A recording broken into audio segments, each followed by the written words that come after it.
My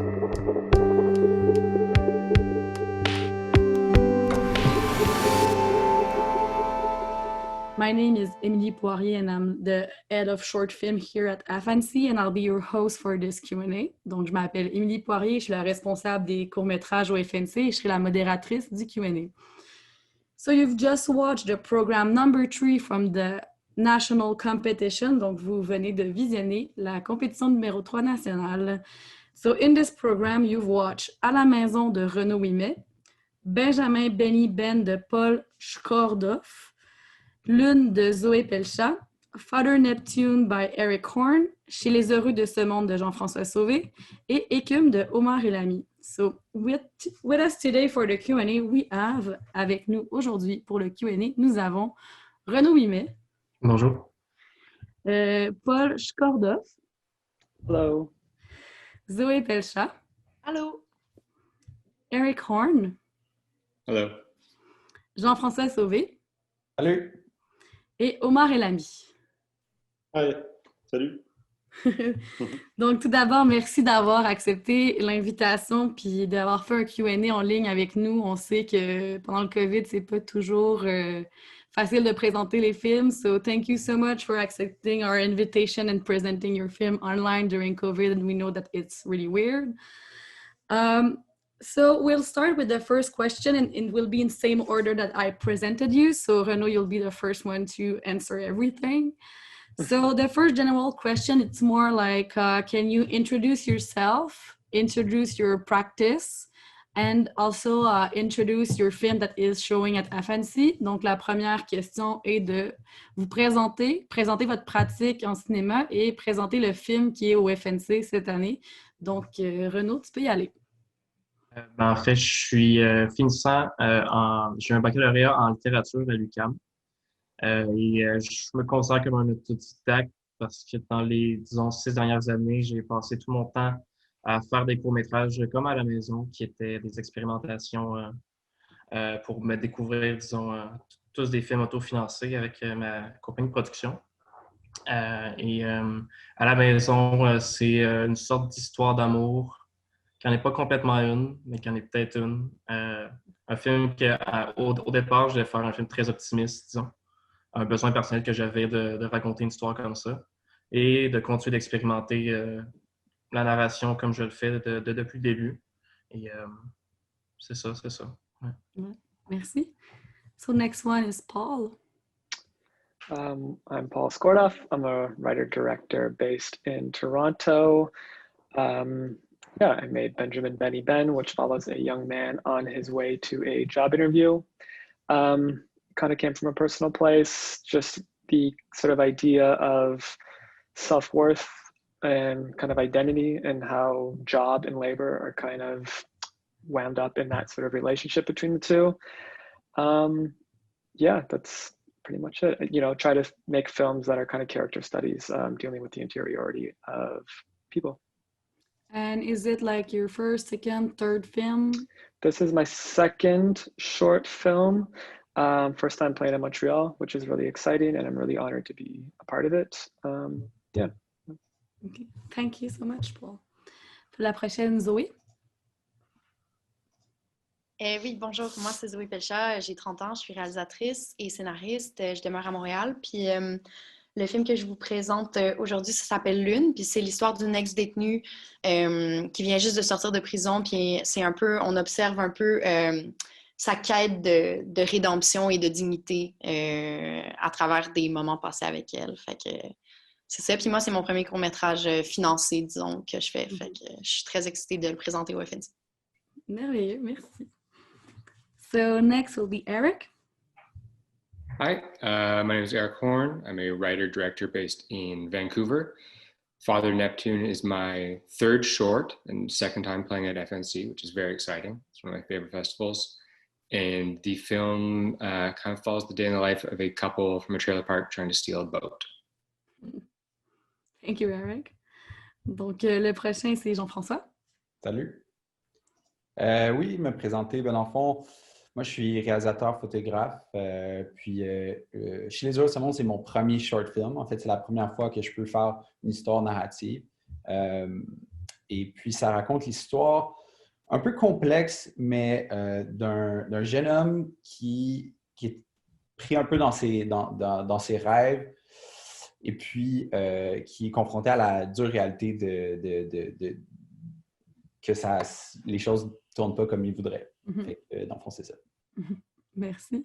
Et le dernier, Omar. Salut, je m'appelle Omar Elhami et je suis réalisateur-monteur. J'habite à Montréal et ça devrait être mon 4e, 5e court métrage. N'était pas souvent présenté, celui-là il est. Mon film Écume est sur un groupe d'hommes qui travaillent ensemble et ils reçoivent la nouvelle que leur lieu de travail était à démolir pour construire des condos. Et là, ça présente un peu leur voyage pour rencontrer le proprio et essayer de garder cet endroit. Et là, je montre un peu la fragilité des relations humaines à travers cette quête. Merci. So thank you all.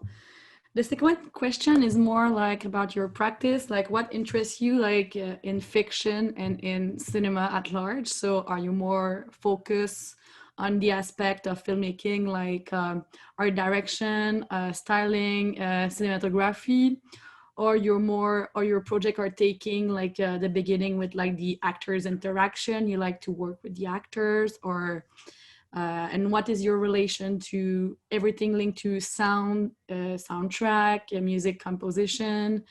So why is fictional cinema your outlet? And do you write yourself also your own film? Donc, je vais aller en français. Donc, qu'est-ce qui vous intéresse dans le cinéma de fiction?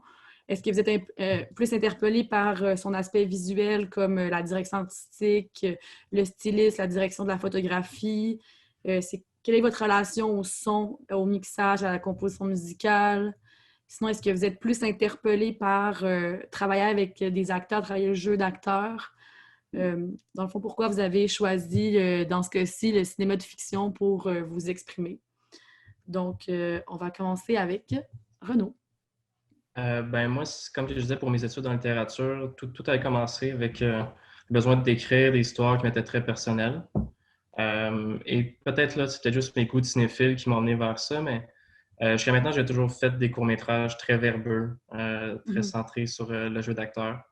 Et pour l'instant, ça se tourne de plus en plus vers une mise en scène plus élaborée, plus précise, m'éloigner un petit peu des mots.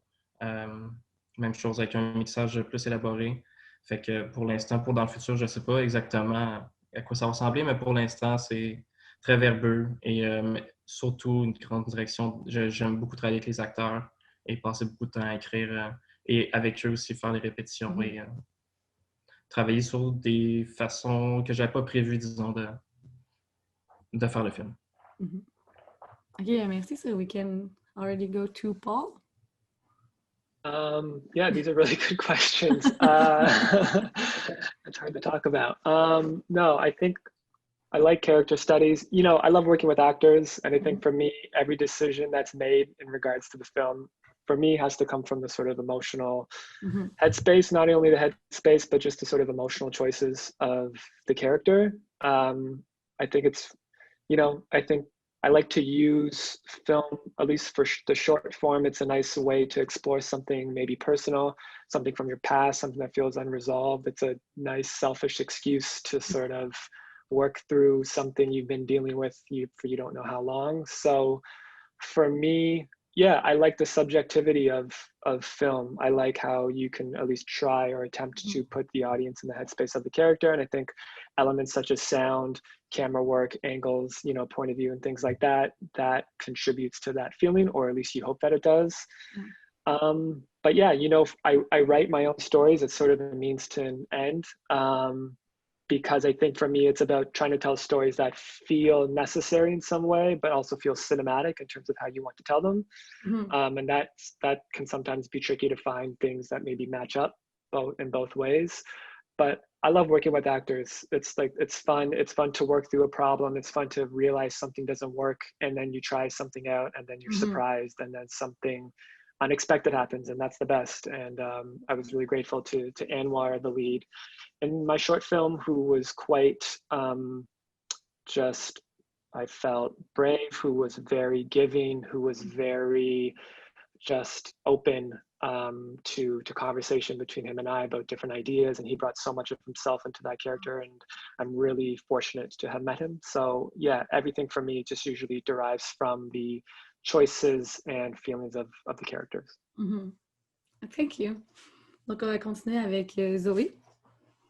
Oui, ben dans le fond, moi j'écris mes propres scénarios. Pour moi, la fiction, ça a été juste toujours un truc. Je me suis jamais questionnée. Ça a toujours fait partie de ma vie d'une façon ou d'une autre. Puis, tu sais, moi, je viens plus de l'univers de la web-série aussi. J'ai fait une web-série. J'ai fait 2 saisons d'une web-série qui s'appelle Domino. Puis c'est là, à partir de ce projet-là, que j'ai vraiment commencé à entamer ma démarche de cinéaste, si on veut, parce que même si c'était une web-série, je voulais que ça ait l'air cinématographique, puis je voulais qu'il y ait une recherche visuelle, puis je voulais que le jeu d'acteur soit réaliste et avec des nuances et tout. Fait que moi, j'ai vraiment entamé mon processus dans une fiction épisodique. Fait que là, de faire mon premier court-métrage, c'était vraiment, vraiment différent parce que c'était vraiment beaucoup plus succinct comme temps d'antenne, temps d'écran. C'est vraiment une opportunité d'explorer une idée. Mais je pense que moi, principalement, j'oriente de plus en plus ma démarche beaucoup vers la relation avec les acteurs puis la direction d'acteurs, c'est clair. Pour l'une, entre autres, c'était vraiment une super belle rencontre avec l'actrice principale qui s'appelle Joanie Martel. Puis les autres acteurs aussi, Alexandre Lavigne, Guillaume Gauthier. Fait que, ouais, pour moi, je pense que c'est un tout, mais moi, ce qui m'intéresse en général, c'est la fiction sous toutes ses formes, que ce soit la web-série, puis même la publicité aussi. Je fais de la pub aussi, puis j'aime explorer toutes les facettes de ça. Puis ma relation avec le son puis la musique, je pense qu'elle s'affine beaucoup à travers les projets. Moi, naturellement, j'avais plus l'instinct visuel que l'instinct sonore quand j'ai commencé à réaliser.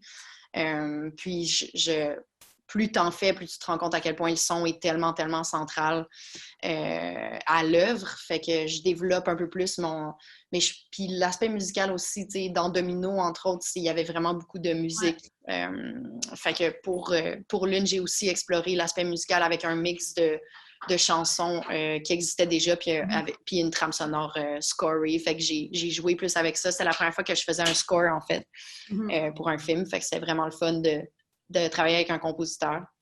Fait que c'est ça. Voilà, pour ma part. So the next one to go is Eric. Hi. I had a lot of time to think about that while everyone was talking. But before I started making short films, I spent maybe 7-8 years working as a camera assistant and a camera person in film and TV. And through that, I really learned to hate shooting coverage and the way a lot of blocking happens in TV. And so I kind of used that as motivation and turned into somewhat of an obsession about the intricacies and very finite minutia of blocking. So I've become really obsessed with that and working through that with the actors as not just telling the story in each frame, but in each movement, what it's reflecting in the story and how we can choose to only show what we're going to do in that. So that's been a big part of my filmmaking recently, and that's been very fun to explore and really trust the actors and have their trust that we're kind of working through that in a very kind of special way. And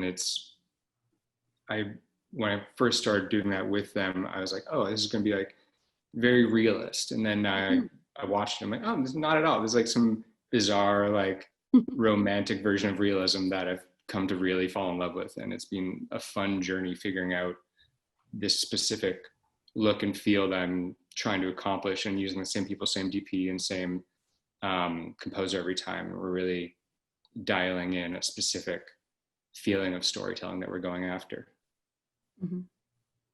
Well, thank you. Donc, Jean-François? Oui, ben moi, comme cinéphile, d'abord, quand je suis tombé en amour avec les films, c'est bizarre parce que c'est pas tant l'histoire, c'est tout le temps genre j'avais envie de vivre dans les films, j'avais envie d'être là, de vivre avec les personnages, de découvrir. Alors, ce que je me rends compte, c'est en faisant des films, moi, je suis vraiment dans les ambiances, dans l'univers qu'on crée.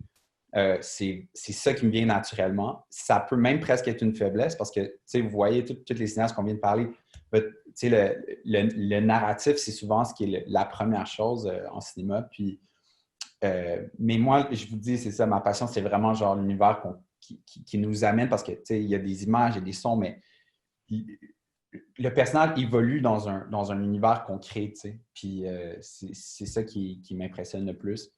Puis c'est ça que moi, je pense que cet univers-là aussi témoigne beaucoup d'émotions à travers comme ce qu'on crée, autant que le film narratif. Le film narratif est presque des fois une excuse pour se rendre où on veut aller, tu sais.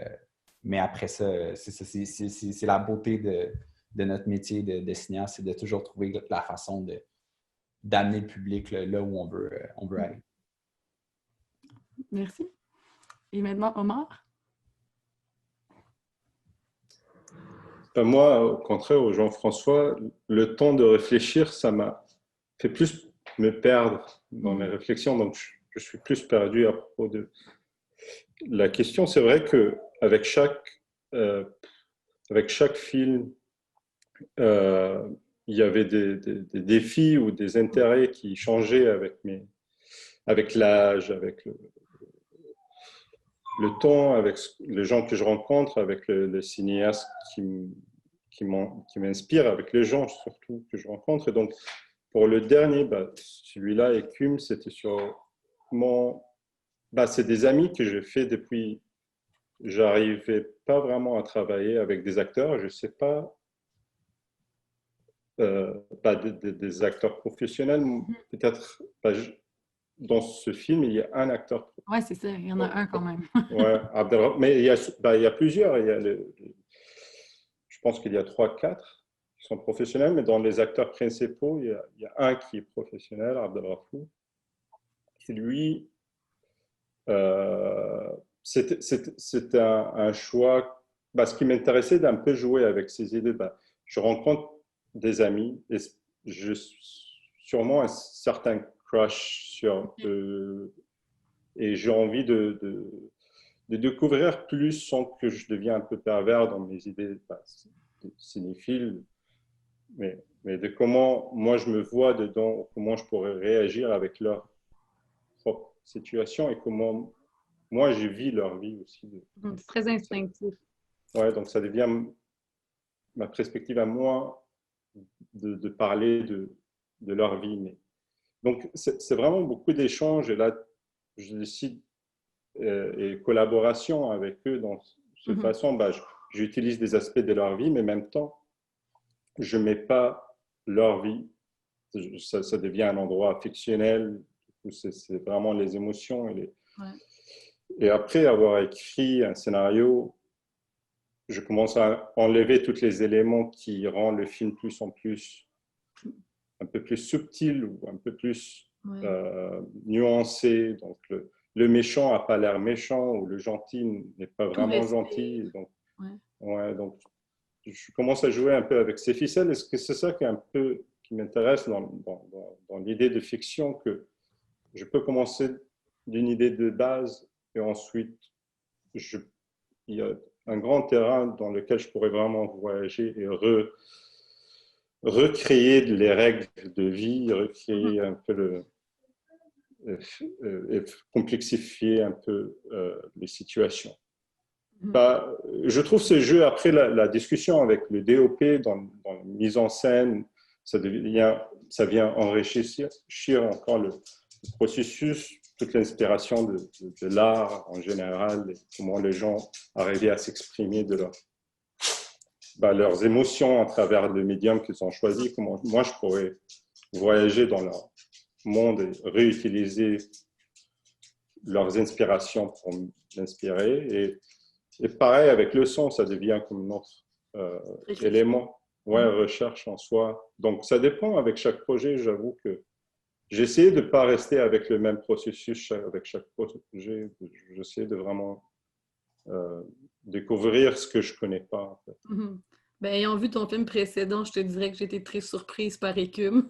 On n'est vraiment pas dans le même monde. Bah, j'essaie de me surprendre aussi. Je n'ai pas Mais envie de savoir ce que je vais avoir à la fin. parfait, merci.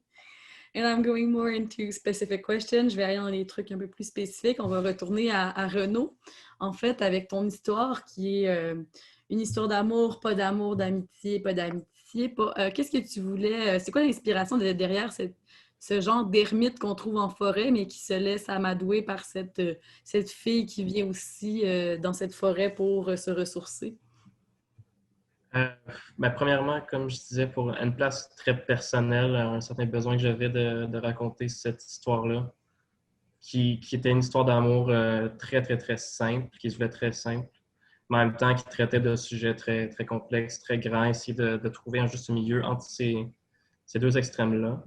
Mais d'un point de vue technique, c'est surtout que, en fait, Arnaud Doiron-Barbin est un bon ami. J'ai déjà prévu faire beaucoup de films avec lui. Et Gwenaëlle LHD qui joue la femme et sa copine dans la vraie vie aussi. Ah. Et je les connaissais bien, puis j'aimais son jeu à elle aussi. Et ça a commencé avec un personnage qui était centré sur son caractère à elle, disons, plus proche de son caractère à elle. Et là est venu toutes les choses très rapidement. Tout le film s'est fait très rapidement. Ça a été jeté sur la page et 2 mois après, le film était tourné quasiment. Et c'est ça, on voit parce qu'ils ont quand même une bonne chimie à l'écran directement. Je me demandais s'il y avait eu des répétitions et tout, mais là, ce que tu me dis en plus, c'est un couple dans la vie, ça répond à beaucoup de questions. Ouais, c'est ça. Mais aussi, vu qu'on tournait le film en 16 mm et que le film est autofinancé, donc on n'a pas le budget pour faire 8 prises par scène pour chaque plan, évidemment. Fait qu'on a fait des répétitions. Comme je disais, j'ai beaucoup de plaisir à faire ça. Fait que j'en ferai sans arrêt des répétitions. Et sinon, pourquoi en fait ce choix du 16 mm côté plus visuel esthétique? Parce que ça faisait longtemps que je fantasmais sur l'idée de tourner en pellicule. Et je pensais que ça s'appliquait vraiment bien à ce projet-là. Parce que le 16 mm a une texture très particulière avec des tons qui ne sont pas aussi, disons, équilibrés que le 35 mm, mais qui sont très, très, très riches et quelque chose de très confortable, je trouvais, avec le 16 mm. Puis finalement, après l'avoir fait, j'ai réalisé que ça a donné une sorte d'esprit chaleureux, je trouve, quelque chose de chaleureux dans cet espace-là qui aurait pas pu se faire avec du digital, clairement. Je pense, en tout cas. Ben, merci, Arnaud. I'm going to follow with Paul. So your story is really you watch your film and it's so much anxiety about what's going to happen. We don't know what's going to happen. How were you able to portray that stress and that anxiety visually? Did you write it as it is, in your film, to have really specific frame that are really close to the face? Can you elaborate on that? Yeah, that was pretty specific.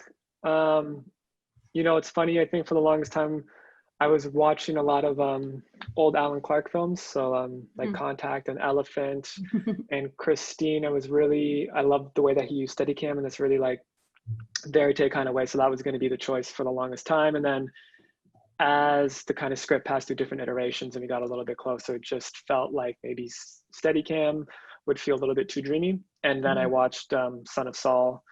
And I was like, oh yeah, that was the kind of the thing that sort of unlocked it, kind of reminded me of what something handheld, something very subjective, something very told entirely in close up essentially can contribute in terms of just giving things a slightly more, tactile, physical quality. I think that was the thing in terms of even the color palette. We shot digital, but on a really old lens at a really high ISO because we wanted it to feel really dirty and gritty. So we just kept talking about dirt and just I don't know, that was just a thing. So just things that felt very physical and tactile. They're not really definable traits or elements you can necessarily carry through, but that was we knew the feel, and we felt at a certain point handheld would be the best option to convey some of that anxiety in terms of the kind of unstable footing that we felt the character would be standing on. And you said the color palette, was it more bluish, greenish? What was the choice behind that? Well, we really wanted to feel the heat of the summer. I mean, we shot in the summer and it was really hot out and the diner was really hot and there was no air conditioning, and just definitely very much wanted the landscape to feel like that's kind of a cliche. The landscape was a character, but like we wanted it to we wanted it to feel like another sort of hurdle that he was having to overcome. So I think we wanted to lean into slightly more warmer tones just to sort of draw out the kind of the heat quality that we felt and that we very much wanted to situate the story in. Mm-hmm. And how was like the work after, like when you got all of your images? Like, can you speak about like how much editing you were going through and everything? Yeah, the film was very close to what we had scripted. I think the hardest part was just maintaining that intensity. The kind of what you were speaking to was just wanting to sort of ramp it up from one location to the next. So that was probably the thing, just working out some of those finer details, just in terms of intensity, in terms of energy. And I knew from the beginning sound design was going to be really important. So in terms of placement of sound, where things overlap, what he's saying, and things like that, I think it very much all wanted to serve that sort of feeling of anxiety, especially as you're approaching, the interview. Like an hour ago for this, I was fine. And then a couple minutes before, you're like, what am I going to say? So it's very much as the sort of destination arrives a little bit closer, you're wanting to use whatever feels available to ramp up the anxiety and the intensity of the moment as much as you possibly can. And I don't know if you really elaborate on that, but can you speak about like how you did your casting of this guy? Like, just kind of through traditional casting call. Anwar is a non-union actor, so doesn't have a tremendous amount of experience, but does act and has acted before. And it was the easiest decision that we made. It was the best decision that we made. It was a big ask to, someone who doesn't have a wealth of experience, but certainly is very capable and a really strong actor to say, we're going to tell a story. It's going to be entirely on you the entire time. And he just took it on and he wasn't afraid of the challenge and he embraced it at every moment. And he brought, again, a lot of ideas himself. And we did rehearsals, just me and him kind of walking around, talking about the character. So not rehearsing the story per se, but maybe other things that would have happened to him off screen and something like that, just so he could sort of take on as much of the character as he felt like he wanted to. So we really lucked out. I think it was after a few casting calls, and sometimes casting can be difficult. But once we found him and met him, we were very fortunate and glad that we did. Yeah. Thank you, Paul. You're welcome. Donc, Zoé, en fait, justement, tu as dit que tu es tombée en amour avec ton actrice et tout. Je voudrais savoir, est-ce qu'à l'écriture, tu étais déjà dans un genre de processus de ce type d'acteur-là que tu avais envie de travailler avec, ou c'est venu vraiment plus tard avec le casting? Je l'ai vraiment écrit pour Joanie. OK. Fait que Joanie, c'est une comédienne que j'avais déjà aperçue dans des courts-métrages et à la télé. Puis j'étais comme juste tombée en amour avec elle. Je la trouvais tellement touchante, puis vraie, puis belle. Puis j'étais comme... on dirait que quand j'ai eu l'idée de faire ce film-là, tout de suite, j'ai tout de suite approché Joanie avant même qu'il soit financé. OK. Ouais. Puis c'était comme un match. Joanie, elle se sentait super à l'aise avec le fait de faire ce rôle-là. Puis est-ce que tu peux nous parler de pourquoi tu avais envie de parler d'une ex-détenue, de ce type de relation-là, des gens un peu marginalisés dans cette société-là, qui ont parlé de cette façon-là? Dans le fond, c'était quoi ton inspiration pour cette histoire? Ben, au début, j'avais envie de parler plus de dignité, tu sais, dans le fond, comment on trouve sa dignité dans la vie, comment aussi on se remet de des choses qu'on a de la misère à assumer dans notre vie, puis comment on se pardonne. Puis j'ai assez vite, j'avais pensé à faire un film sur des ex-détenus aussi parce que il y a quand même beaucoup disons, de fiction que j'ai vu qui était à propos de femmes en prison, mais j'en ai pas tant vu que ça, qui était à propos de l'après, dans le fond, la vie après. Fait que je trouvais ça intéressant d'explorer ça. Puis j'ai rapidement aussi, après ma première version de scénario, j'étais comme, il me semble que je vais pas en profondeur. Puis fait que j'ai décidé de rencontrer une ex-détenue. Okay. Puis finalement, j'en ai rencontré une avant de vraiment comme pendant l'écriture. Puis j'en ai rencontré une avec Joanie avant le tournage aussi, une autre. Puis ça a été des rencontres extraordinaires, vraiment, vraiment, vraiment inspirantes. Puis c'était des femmes extraordinaires, puis leur histoire était vraiment très intéressante. Puis c'était des personnes avec énormément, justement, d'intelligence, de dignité, de courage. Puis c'est un peu ça que j'essayais d'exprimer dans mon film. Ben, c'est un film, dans le fond, c'est une rencontre très humaine, que tu as fait tes parties de rencontres très humaines pour porter ça à l'écran. Puis, en fait, justement, le regard que tu poses de réalisation là-dessus est aucunement dans le jugement, en fait. On fait juste voir sa vie, puis justement, on diabolise pas la femme qui sort de la prison comme une ex-détenue, puis en même temps, on voit qu'elle a une difficulté à reprendre sa vie normale.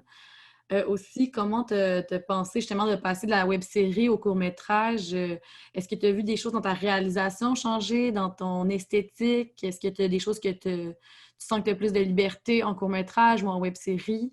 Dans ta réalisation, dans l'aspect esthétique de la chose?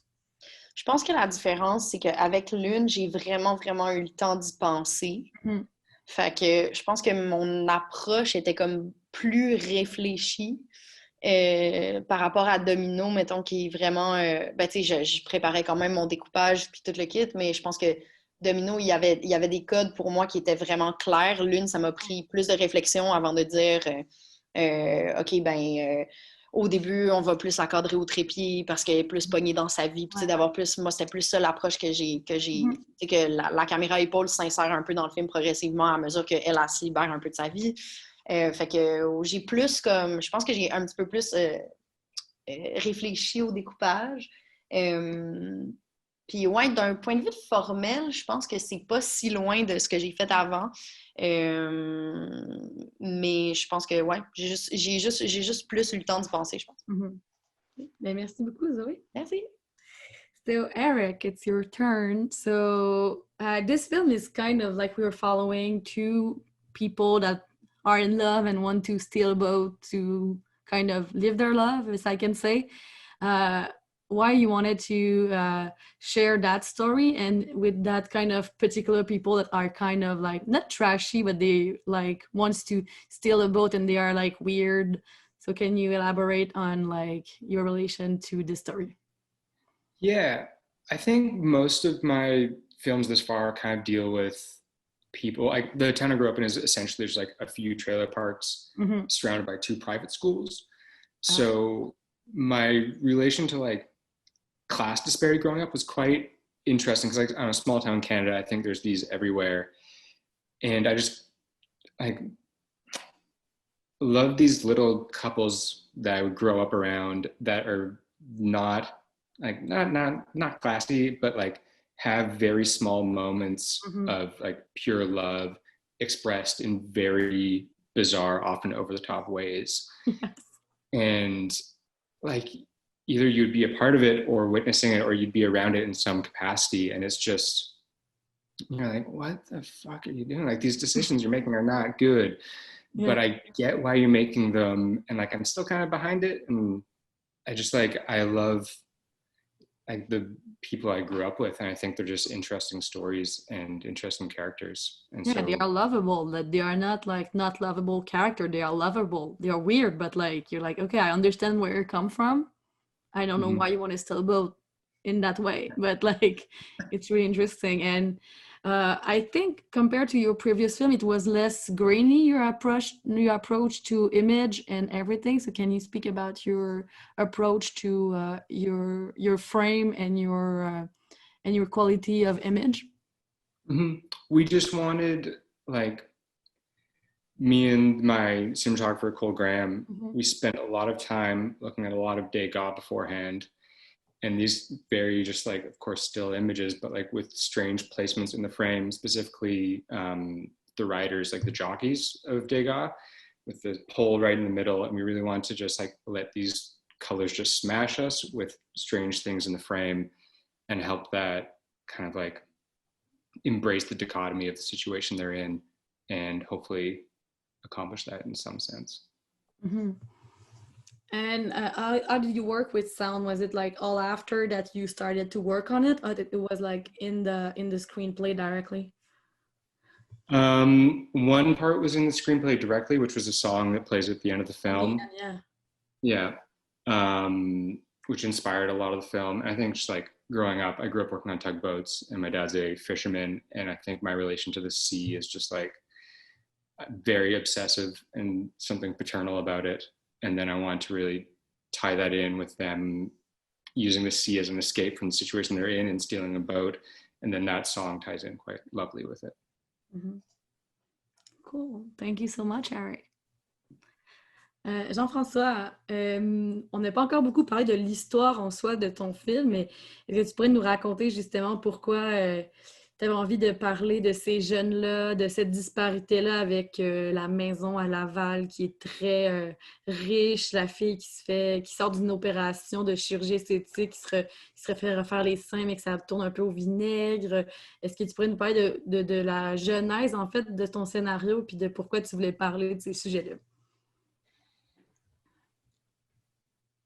Ben oui. D'abord, moi, je pense qu'à ce moment-là, je traversais un moment spécial de ma vie où, comme je te disais, beaucoup de mes rêves, de mes aspirations, de qu'est-ce que je voulais, comme tu sais, quand on est adolescent, on veut beaucoup de choses. Les personnages veulent beaucoup de choses dans le film. C'est sûr, c'est un short film, donc c'est assez limité comme scope, mais dans le fond, eux, ils veulent juste chiller, tu sais, ils veulent juste être encore dans les plaisirs de l'adolescence, un peu de triper, tu sais aussi Lola qui est blonde, qui a un certain look, tout ça.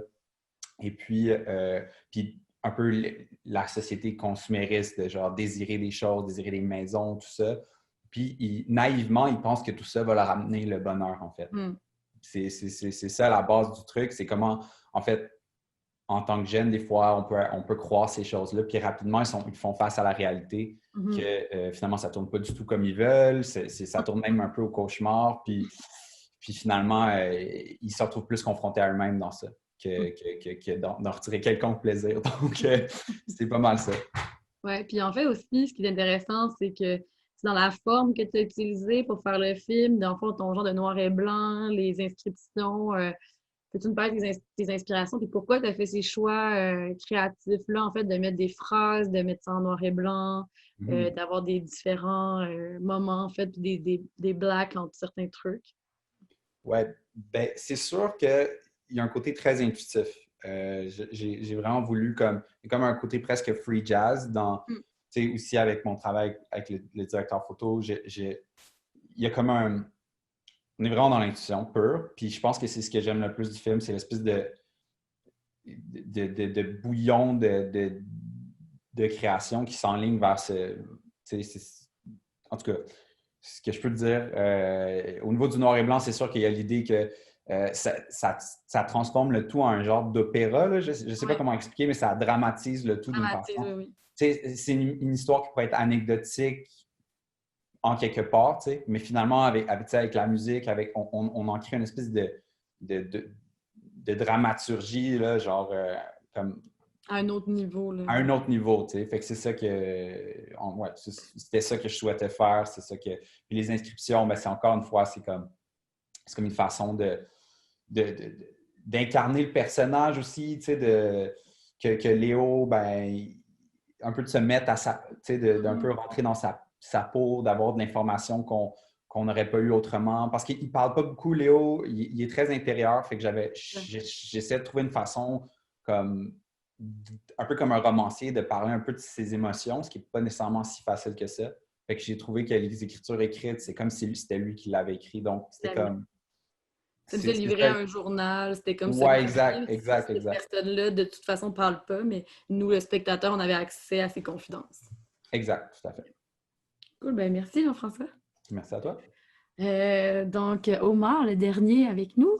Mais ce film-là, en fait, très différent de ton film précédent. J'aimerais ça que tu nous parles de comment tu as appréhendé justement travailler avec ce groupe d'acteurs-là, puis de nous parler de cette histoire-là qui est un peu...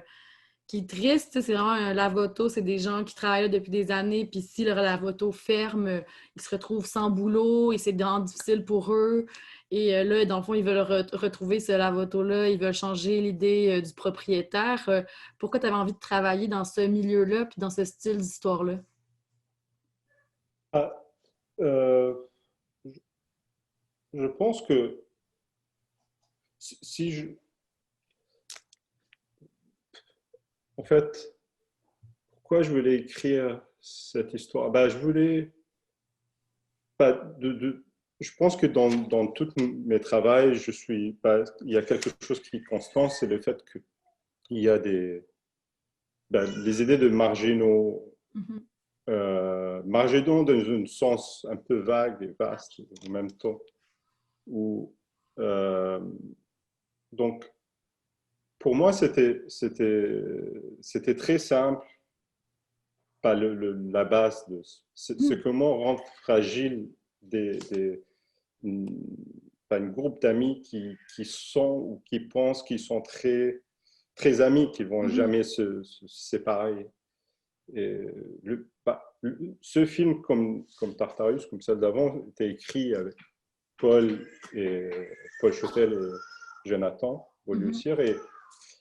Et je pense qu'il y a quelque chose qui est constant, c'est cette idée de qu'est-ce qui arrive aux gens pour finalement laisser tomber cette idée d'être un collectif ou un groupe qui se confie à l'autre sans questionnement.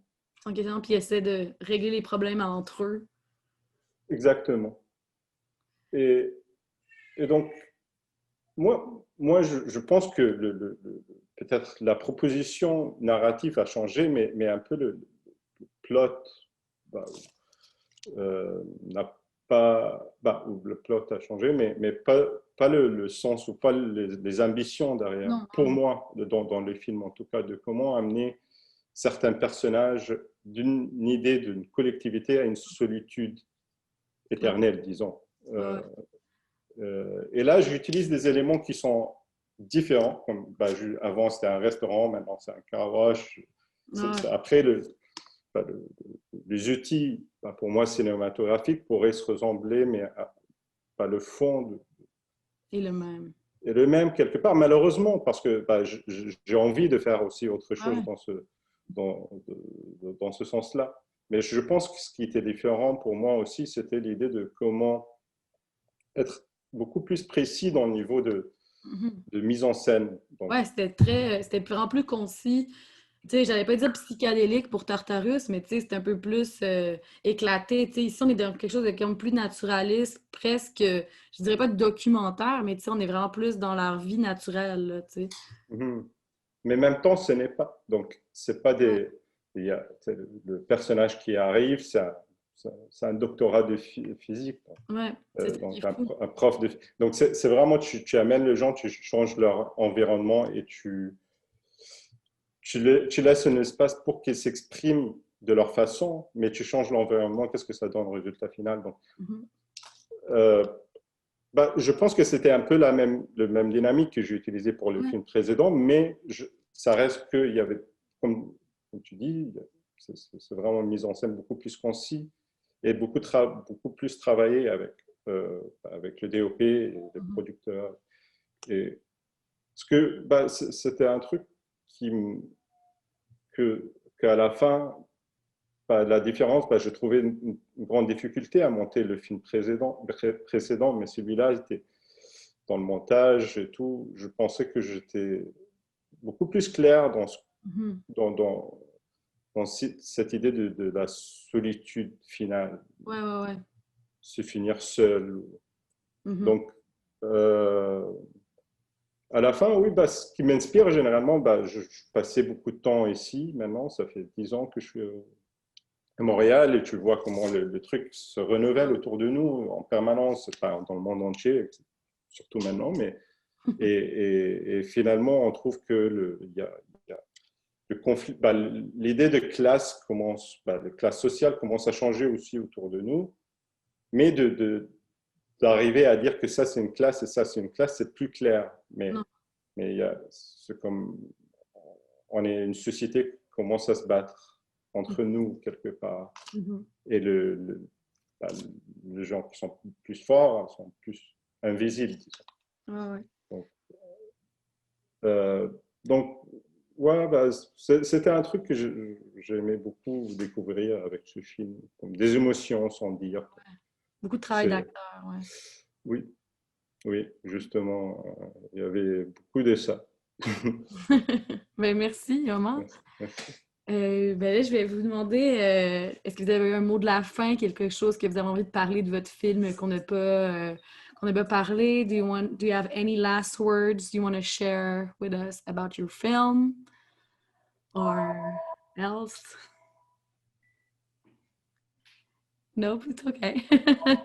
So I'm gonna J'ai très hâte de découvrir les autres films. Ouais. Donc, très bientôt, très bientôt. So, thank you so much for being here with us to discuss your film. It was a pleasure to present them together also in this program. So, merci encore d'être venu sur cette vidéoconférence pour parler de vos films. Puis, je suis vraiment très heureuse d'avoir pu les présenter ensemble, en fait, dans ce programme. And if you like this program, please don't be shy and share it on social media. Everything will be online until October 31st.